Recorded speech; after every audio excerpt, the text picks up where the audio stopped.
প্রিয় দর্শক, সোজা কথা অনুষ্ঠানে আপনাদেরকে আবার স্বাগত জানাই। আমাদের সঙ্গে থাকার জন্য ধন্যবাদ। আজকে আমরা আলোচনা করছিলাম 4 দেশের যোগাযোগ সম্পর্কে, যা আগামীকাল ভুটানের রাজধানী থিম্পুতে যে চুক্তি স্বাক্ষরিত হবে। আমাদের সঙ্গে আছেন জনাব মোহাম্মদ সবুর খান ও ডক্টর হাসান মনসুর। আমি ডক্টর মনসুরের কাছে যেতে চাই।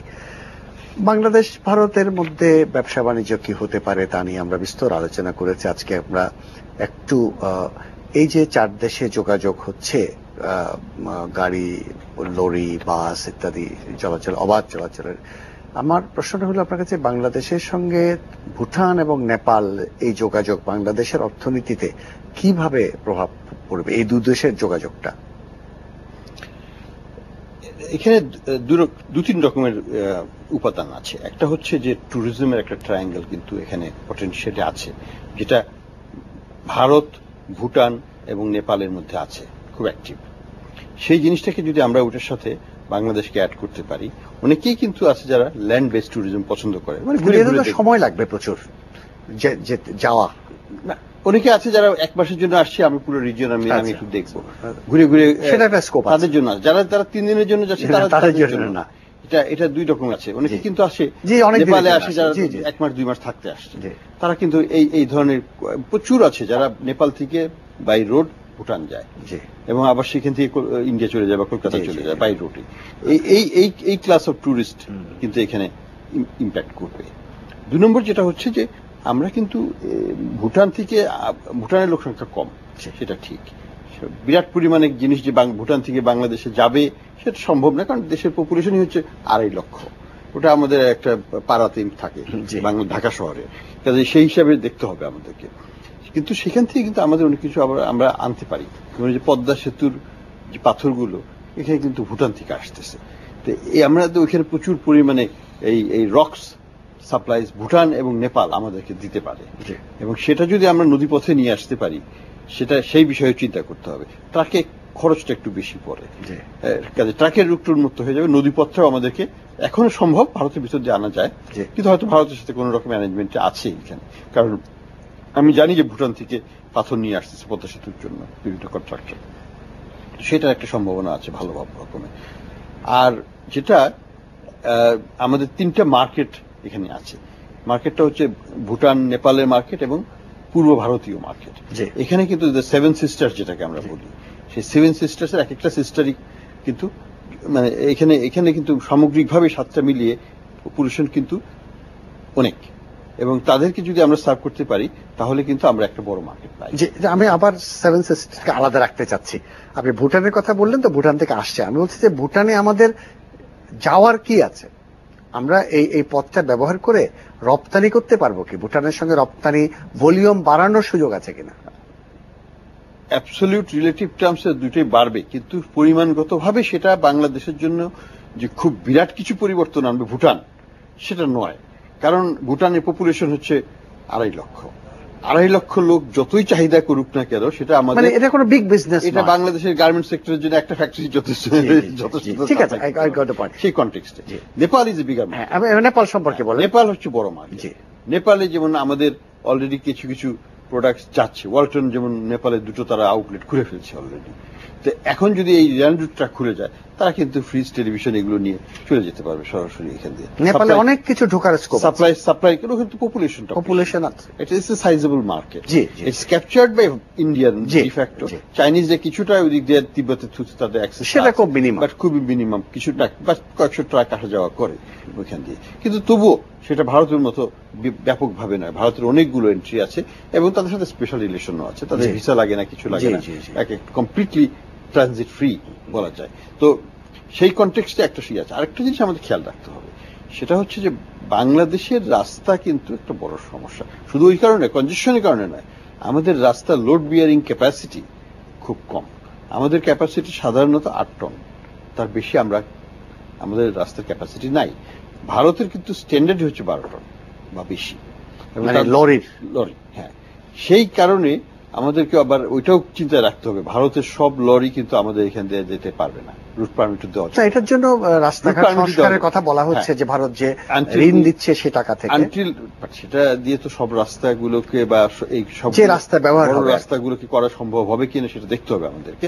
এবং নতুন রাস্তাগুলোর আমাদের load bearing capacity at least 12 ton to 15 টনে নিয়ে যেতে হবে।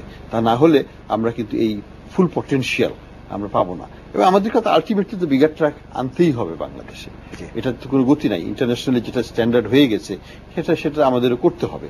তো সেদিকে আমাদের নজর দিতে হবে। এখানে একটা বিনিয়োগ লাগবে।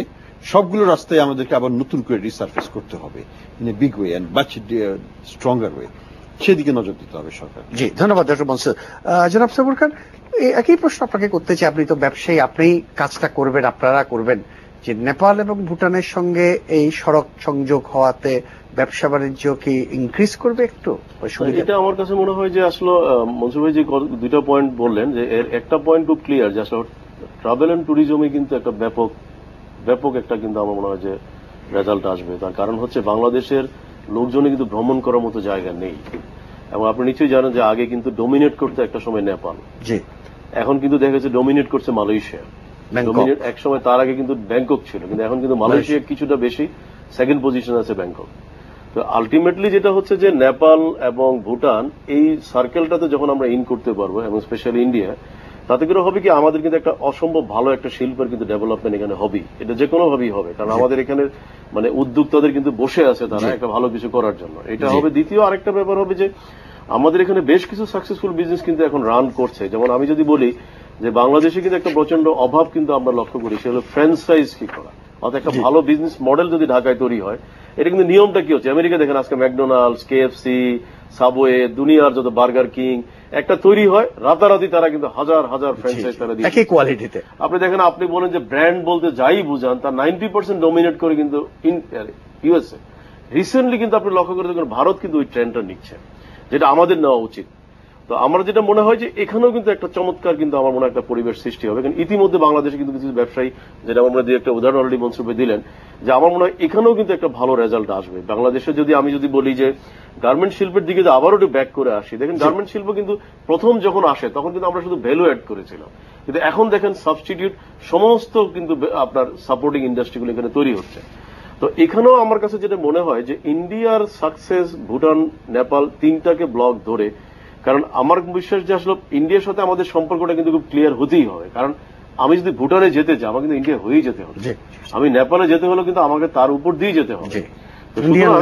সুতরাং আলটিমেটলি কিন্তু যেটা হবে যে বাংলাদেশ এবং ভারতের ভিতরে একটা বোঝাপড়ার কোন একটা পর্যায়ে কিছু হয়তো পজিটিভ হবে, কিছু নেগেটিভ হবে, সবকিছু মিলে একটা সময় আমার কাছে কেন জানি মনে হয় যে আমরা স্ট্যান্ড নিতে পারবো, যেখানে হয়তো আমরা আমাদের বেনিফিটগুলো বের করে নিয়ে আসতে পারবো। ধন্যবাদ জনাব সাবুর খান। ডক্টর মনসুর, আরেকটা দিকে যাই। এই প্রথম একটা চুক্তি হতে যাচ্ছে, যে চুক্তির ফলে যে বাংলাদেশের মানুষ ব্যক্তিগত গাড়ি নিয়ে ইন্ডিয়ায় যেতে পারবে, নেপাল যেতে পারবে, ভুটান যেতে পারবে। নেপাল ভুটান কতটা ব্যক্তিগত গাড়ি নিয়ে যেতে চাইবে সেটা একটা ভিন্ন প্রশ্ন, কিন্তু ইন্ডিয়াতে যে যেতে চাইবে এটা খুব স্বাভাবিক। তো এটা কিরকম প্রভাব পড়তে পারে বলে আপনার মনে হয়, মানে আগ্রহ কিরকম সৃষ্টি হতে পারে? এটা মোর অফ আমি বলবো যে আমাদের একটা কিউরিওসিটি, এক ধরনের আশা, যে আমরা নিজেরা, আমি নিজেও করেছি, ইউরোপে গাড়ি নিয়ে ঘুরেছি, অনেক লোকের এই এক্সপেরিয়েন্স আছে, আমেরিকা, কানাডা, এটা আমি নিজে অনেকবার গিয়েছি, এটা স্বাভাবিক। এবং আমরা আমাদের অঞ্চলে ওটা দেখতে চাই, এই প্রত্যাশাটাই কিন্তু এটার বড়। সত্যিকার অর্থে কয়বার আমি ইন্ডিয়াতে গাড়ি নিয়ে যাব বা এট অল যাবো কিনা আই এম নট শিওর। গেলেও হয়তো কলকাতা পর্যন্ত যাবে, এখানে অনেক বেশি যাবে কিনা। আমাদের রাস্তাঘাটের ডিমার্কেশন, আইডেন্টিফিকেশন, ওই আমি যদি জিপিএস দিয়ে একবার ডেস্টিনেশন ঠিক করে নিতে পারি হয়তো ইজি হবে। তা না হলে কিন্তু কোথায় যে আমি কোথায় মোড় নিব, কি করব, এগুলো চিন্তার বিষয় আছে। এই জন্য লোকাল ড্রাইভার হায়ার করে নেওয়াটা অনেক দিক থেকে অনেকের জন্য খুব সিম্পলিফাইড হয় লাইফটা, তবে থাকা উচিত।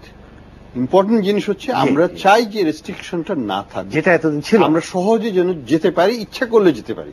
আমি ইচ্ছা আসলে বাস্তবায়ন করবো কিনা জানি না, তা আমার যে ওই অধিকারটা আছে বা আমি করতে পারি, এটাই একটা বিরাট goodwill and good feeling for all population.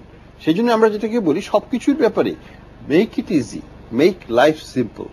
এবং সেটা যদি আমরা করতে পারি, প্রকৃত অর্থে আমি সরকারকে বলবো, ভারত সরকারকে, বাংলাদেশকে, make people to people connection as easy as possible. এবং সেটা কিভাবে হবে? প্রথম দৃষ্টি দিতে হবে যে ভিসা সিস্টেমটাকে সিম্পলিফাই। এটা আমি আলাদা একটা বিরাট সমস্যা, আলাদা আলোচনা আনবো। আমি একটু জনাব সাবির খান থেকে জেনে নিই, ব্যক্তিগত গাড়ি নিয়ে যাতায়াতের ব্যাপারে কতটা উৎসাহ দেখা যাবে বলে আপনি না, মনে করেন? আসলে এখানে আমার কাছে যেটা মনে হয় যে ভারতের আমি যতটুকু ইন্টারনাল আমার যতটুকু এক্সপিরিয়েন্স, আমার কাছে মনে হয় যে আসলে এটা ডিপেন্ড করবে কিছুটা মাইন্ডসেটের উপর। কারণ আসলে যেটা হয়, যেমন আমি ইউরোপে গেলে আমি গাড়ি ড্রাইভ করি, আমি সিঙ্গাপুর মালয়েশিয়াতে গেলে আমি গাড়ি ড্রাইভ করি, এবং আমি কিন্তু পৃথিবীর অনেক দেশে আমি গাড়ি ড্রাইভ, কিন্তু ঢাকায় আমি গাড়ি ড্রাইভ করতে পারি না। কারণ ওখানে আমি গাড়ি ড্রাইভ করতে পারি এই কারণে, কারণ আমি যদি জিপিএস এর উপর আমি খুব ইজিলি আমি ডিপেন্ড করতে পারি। এবং আমার মনে আছে যে আমি 6 বছর আগে আমি কোনো একটি দেশে যাওয়ার পর আমার একজন ফ্রেন্ড, সেও আমার সাথে তার ফ্যামিলি নিয়ে যাওয়ার পর আমি তাকে বললাম যে তুমি গাড়ি, সেগুলো বলো কি, আমি জীবনে কোনোদিন বাইরে গাড়ি চালাই না। আমি ইট ডাজন্ট ম্যাটার, তুমি ঢাকায় গাড়ি চালাইতে পারছো, এখানে পারবা। এবং সে কিন্তু 8 দিন আমার সাথে ছিল এবং 8 দিন সে স্বাচ্ছন্দ্যে গাড়ি চালিয়েছে। এখন প্রশ্ন হলো যে এখানে সুবিধাটা কোথায় হচ্ছে, যেই দেশে আমরা গাড়ি চালালাম কোনোদিনও কিন্তু পুলিশ বা রাস্তায় ট্রাফিক কিন্তু আমাদের হাত উঠায়নি। এখন প্রশ্ন হচ্ছে ভারতে যাওয়ার পরে যদি বাংলাদেশে গাড়ি দেখার পরে প্রতি মুহূর্তে আমাকে পয়সা দিতে হয়, তাহলে কিন্তু দ্বিতীয়বার কিন্তু আমি আর জীবনে ওই গাড়ি তো চালাবোই না। আমি হয়তো মনসুর ভাইকে বলবো যে মনসুর ভাই ভুলেও কোনোদিন গাড়ি নিয়ে যাবেন না। আবার একইভাবে ভারতের গাড়িও যখন আসবে, আমাদের ট্রাফিক যে অবস্থা সেটা যদি একই অবস্থা হয়, তাহলে ভারতের লোকজনও কিন্তু পরের দিন গিয়ে সরকারকে দোষারোপ করবে বাংলাদেশে তোমরা জীবনে কোনোদিন গাড়ি নিয়ে যাবে না। তো এটা ডিপেন্ড করবে আসলে মাইন্ডসেট, আমার অ্যাকসেপ্টেবিলিটি, আমার আসলে কতটুকু অ্যাফোর্ডেবিলিটি হচ্ছে, আমার আসলে এই রাস্তাঘাটগুলি আমার আসলে সেটা আন্তর্জাতিক মানে আমরা করছি কিনা, আসলেই আমাদের সেই দূরদৃষ্টি আছে কিনা। কারণ আমি যেমন অনেক সময় বলি যে ঢাকা চট্টগ্রাম 8 লেন, এইটা শুনতে শুনতে আমার মনে হয় সবাই আমাদের কিন্তু আমার মনে হয় মুখ কান বা সব অলরেডি আমার মনে হয় যে এইটা 4 লেন থেকে 8 লেনে আসছে। কিন্তু যোগাযোগ মন্ত্রী বলেছেন যে ঈদের আগে 4 লেন হবে। যেমন ওনার সাথে কথা বলি এটা হয়ে যাবে। তো সেই জন্য বলছি যে বাট এগেইন আমি বলবো যে কিছু যে হচ্ছে না তা তো না। তো সেই জন্য আমি বলবো, আমার কাছে যেটা বারবারই আমি কিন্তু বলি যে আসলে আমার কেন জানি মনে হয় যে বাংলাদেশের যারা নীতি নির্ধারক, বাংলাদেশের যারা রাজনীতিবিদ বা যারা বাংলাদেশ সরকারকে যারা চালায়, তারা ভারতের এই অবস্থাগুলো দেখার পর আমার কেন জানি মনে হয় তাদের ঘুম ভেঙে যাবে যে না আসলে এখন কিছু করা উচিত, আর কোনোদিন লোকজনকে বুঝাবো। কারণ আমাদের লোকজন কিন্তু বুঝাতে বুঝাতে কিন্তু লোকজনও ত্যক্ত বিরক্ত হয়ে যাচ্ছে, তারা কিন্তু আশায় বুক বেঁধে আছে। আপনি মগবাজার ফ্লাইওভারের কথা দেখেন, যখন নিজে দিয়ে আজকে আসলাম, তারপর দেখে খুব ভালো লাগতেছে, হচ্ছে তো একটা সময় যখন হবে তখন সাই করে আমি চলে আসতে পারবো। কিন্তু আসলে এইটা যদি আমার মনে হয় যে মাইন্ডসেটটা আমার কেন জানি মনে হয় যে পরিবর্তন হবেই। ধন্যবাদ জনাব সবুর খান। ডক্টর মনসুর, জনাব সবুর খান কথাটা তুলেছিলেন সে ট্রাফিক জ্যামের কথা। তো এমনিতে তো ঢাকা শহর চলাচল করা দুরূহ হয়ে পড়েছে, যদিও আমরা আশা করছি যে আগামী 2-3 বছর পরে হয়তো একটা ইজ হবে যদি সব ফ্লাইওভার গুলো হয়ে যায়। তো এর মধ্যে যদি আগামী বছর থেকে ভারত, নেপাল, ভুটান থেকে বাস, লরি, ট্রাক, প্রাইভেট কার ঢুকতে থাকে, তো এবং ন্যাচারালি ঢাকা একটা সেন্ট্রাল পয়েন্ট হবে আসার জন্য, তারা তো আর টেকনাফ যাওয়ার জন্য আসবে না। তো সেই ক্ষেত্রে ঢাকার ট্রাফিকের কি সিচুয়েশন হবে বলে আপনি আশা করছেন? আমি মনে করি যে এটা কোনো সিগনিফিকেন্ট আমাদের ট্রাফিকের প্রবলেমকে বিরাটভাবে পরিবর্তন করবে পর্যটক এসে ঢাকাতে, সেটা হয়তো না। বিজনেস ট্রাক তো আসবে, শুধু পর্যটক ধরছেন। ট্রাকগুলোকে তো আমাদেরকে অবশ্যই বাইপাস করে দিতে হবে, মেইন সিটিতে ঢোকা যাবে না, তাদেরকে ঢোকানোর কোনো প্রশ্নই উঠে না। কিন্তু সেই বাইপাস সড়ক কি সব দিকে আছে? বাইপাস সড়ক কিছু তো অনেকগুলোতে হয়েছে, ঢাকা সিলেট ওই দিক দিয়ে চলে যেতে পারবে তারা, তাদের ঢাকা আসার কোনো প্রয়োজন নাই, ঢাকা শহরে ঢোকার কোনোই মানে তাদেরও কোনো আর্থিক যৌক্তিকতা নাই, কারণ তারা তো যাচ্ছে তাদের ডেস্টিনেশন। সেটা সেই দিক থেকে আমি মনে করি যে এটা বাইপাস না খুললে পরে সেখানে সরকারকে নজর দিতে হবে যে বাইপাস সড়কটা যেন ডিমার্কেটেড হয় এবং ক্লিয়ারলি বলে দেওয়া থাকে যে this is the way to go to Akhaura and from there to Agartala. এটা যেন ঢাকার মধ্যে একেবারে অযৌক্তিকভাবে কোনো মতেই না ঢোকে, বরং যেখানে রাস্তা নাই সেখানে রাস্তা করার একটা সেখানে করতে হবে আমাদের, এবং সেখানে ভারতীয় টাকার এই ঋণ ব্যবহার করে সেটা দ্রুততার সাথে করুক, তাহলে আমরাও কিছু বেনিফিট পাবো এবং আমাদের যে ট্রাফিক কেয়ার এই সাব রিজিওনাল ট্রেডটাকে আমরা ফ্যাসিলিটেট করতে পারবো এটার মাধ্যমে। তো সেই দিকে নজর দিতে হবে। শুধু সমস্যাকে সমস্যা বলে বসে থাকলে তো হবে না, সমস্যা তো একটা অপরচুনিটি, সেই অপরচুনিটিকে ব্যবহার করতে হবে। ধন্যবাদ ডক্টর মনসুর। আমাদের সময় বেশি নাই, আমি জনাব সবুর খানের কাছে যাই। যেটা ডক্টর মনসুর তুলেছিলেন, দুজনেই অর্ধেক সময় ব্যবহার করবেন, 5 মিনিট সময় আছে। এত কিছু যে আমরা করছি, কিন্তু মূল বিষয় কিন্তু ভিসা। সে ভারতীয় ভিসা পাওয়া কিন্তু একটা জটিল ব্যাপার হয়ে দাঁড়িয়েছে। এটা প্রত্যেকবার এটা আলোচনা হয় এবং এবারও প্রাইম মিনিস্টার নরেন্দ্র মোদী আসার আগে বলা হয়েছিল যে ভিসা নিয়ে একটা চুক্তি হবে এবং উনি একটা অ্যানাউন্সমেন্ট করবেন যে অন অ্যারাইভাল ভিসা দেওয়া হবে উইথ সাম কন্ডিশন। সেটা কিন্তু বাস্তবে হয়নি।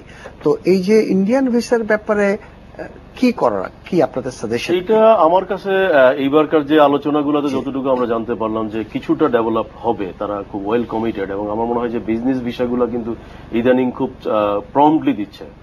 এবং সোফার আমি নিজেও যদি বলি যে আমি হয়তো ভিসা পাঠানোর পর কিন্তু আমি নিজেও খেয়াল করলাম যে তারা 3 বছরের মাল্টিপল ভিসা আমাকে কিন্তু আমি চেয়েছিলাম কিন্তু অলমোস্ট ওয়ান টাইম এন্ট্রি করার জন্য। তো এটা মনে হচ্ছে একটু কিছুটা মাইন্ডসেট পরিবর্তন হচ্ছে এবং আমি ইতিমধ্যে অনেকের সাথে আলোচনা করে জানলাম যে অনেকেই এখন কিন্তু বিশেষ করে বিজনেসম্যানদেরকে তারা ভিসাগুলো কিন্তু খুব প্রম দিচ্ছে এবং তাদের বেশি দিনের জন্য দিচ্ছে, কাউকে 4 বছরও দিচ্ছে, কাউকে 5 অগ্রগতি।